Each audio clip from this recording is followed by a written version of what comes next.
Olá pessoal, se inscreva no canal, acione o sininho para saber quando eu posto novos vídeos, porque Geobooks já vai começar.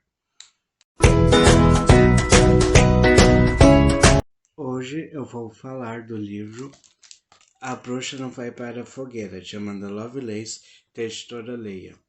O livro em si é muito interessante porque conta sobre a história das mulheres, em forma de poesia, que é mais interessante ainda.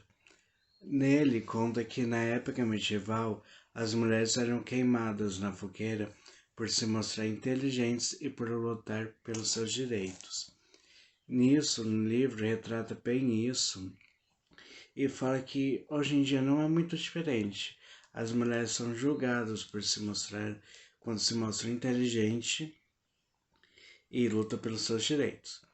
Nisso conta fatos que aconteceu com ela, que ela sofreu por causa disso.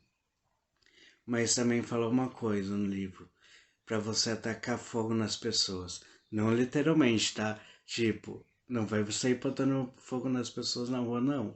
Mas é de uma forma para você não ligar porque para o que elas falam. É bem empoderador o livro, porque ele fala para a mulher não ficar quieta, para lutar pelos seus direitos e mostrar que é muito inteligente. E o livro é muito interessante por isso. Eu recomendei para várias pessoas, quando eu li esse livro, eu recomendei para várias pessoas. Isso é muito legal porque mostra que mulheres não têm que ficar calada, tem que mostrar o seu potencial e tudo. Isso que é interessante.